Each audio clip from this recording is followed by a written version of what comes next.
Our next guest worries that a strike could hurt her customers who live in remote Indigenous communities. Maria Batiste is the owner of Sunday Lace Creations, an Indigenous bead supply business, and she joins us now from the Eskasoni First Nation in Nova Scotia. Maria, since the potential strike was announced, what impact has it had on your business? Yes, thank you, Ian. We have experienced a downturn in sales. It was quite dramatic last week, and it is due to the stress about the tariffs and for the stress about this new shipping strike. Everyone's very concerned about what that will mean, and also for small First Nations communities that rely on Canada Post, it's been really scary for those beaters to think about what will happen to their small businesses. Yeah, so let's focus on that for a moment, because I think for a lot of Canadians living in larger communities, there are options to Canada Post. It may be more expensive, but there are options. Not for remote rural areas, including Indigenous communities. So tell us more. Yeah, I've experienced a lot of this. I'm in a First Nations community in Nova Scotia and Cape Breton. We do have access to things, but they are farther away. And some communities don't have access at all. So that really highlighted the problem for me on a grander scale of the inequities in communities for that. Say a northern community who doesn't have access to UPS, those shipping rates for them will be over $100. Northern communities in Ontario are also greatly affected because they don't have civic addresses and only PO boxes. And those are the people who are most disadvantaged to the strike. And those are my customers. I focus solely on Indigenous female beaders who are creating earrings and such like myself.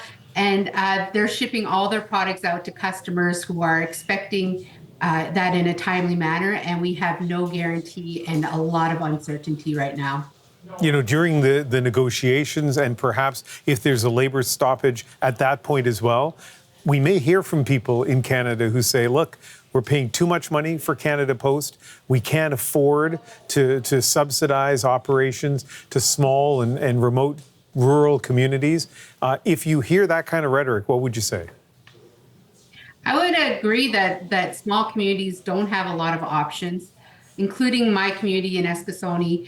UPS is an hour away.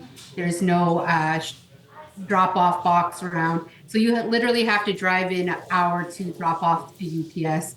And so for me, that's an additional cost, not only just the shipping cost, but also time and resources and gas to get to those places. So it really hurts the bottom line for most small businesses who are suffering through the uncertainty of a Canada Post strike. And so if people from Canada Post and the union are watching this, they certainly were on News Network an hour ago during Power and Politics, but if they're watching now, what's your message to the two sides? I would say let's get this resolved without stopping services. I understand the need for unions, and I really support the postal workers as they're like my co-workers, but to disadvantage those who are unable to have any infrastructure for anything else really needs to be addressed by either the government or by Canada Post to make sure they have equitable access to post mail or getting things to places that are rural. Maria, really nice talking to you, and the beadwork on those earrings look beautiful. Thank you. I made them. Maria Batiste is owner of Sunday Lace Creations, an Indigenous bead supply business in Nova Scotia. Our next guest is a small business owner bracing for what would be the second postal stoppage in 6 months. Lauren James is the owner of Otter Valley Railway. It's a model train store in Tillsonburg, Ontario, and he joins us now from Simcoe, Ontario. Now, Lauren, good evening, Ian. Hey, how are you? Good.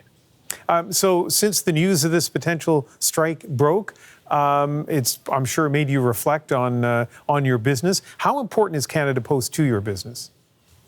Canada Post is vital to our business every day.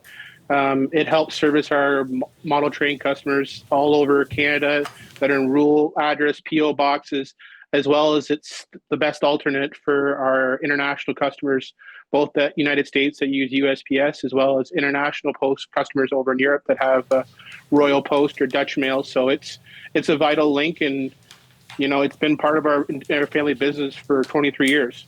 Yeah, we can see the bridge behind you, the model bridge. The two trains you're holding in your hand are kind of covered by the banner. So hold them up a little higher and tell us what we're looking at there.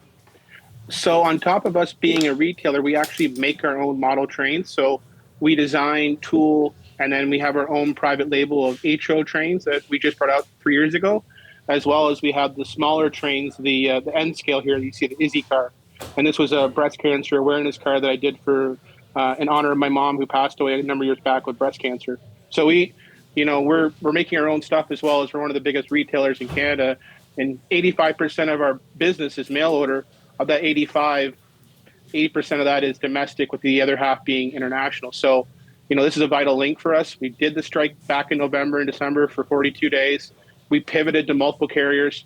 We were part of those retailers that had lost UPS, lost FedEx. We have an agreement in place with Canpar. We started using them today, and we've shipped as many international out today as we could. And we're telling our international customers just to be patient, and hopefully the strike is resolved soon.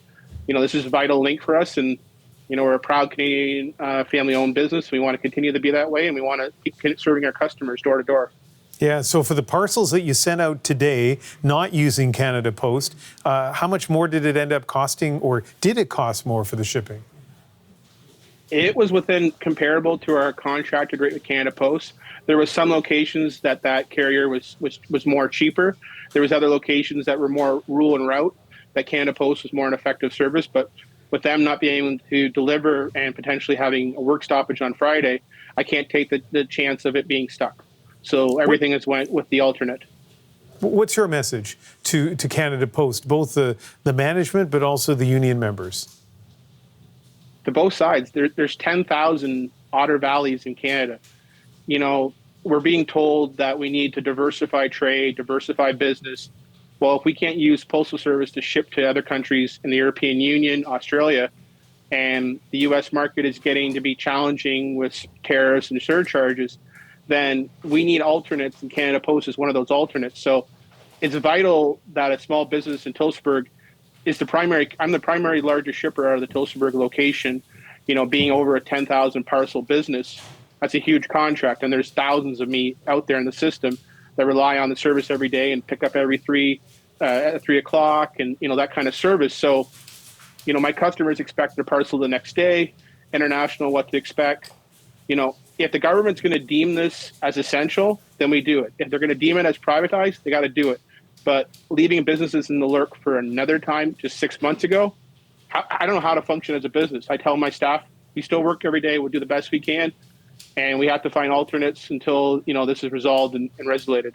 Yeah, tough position for your company to be in. While you were giving that last answer, we saw some close-up shots of some of the products that come out of your place, and it's beautiful work. And I hope this, business doesn't get disrupted too badly. Lauren, thank you very much for speaking with us. Thank you, Ian.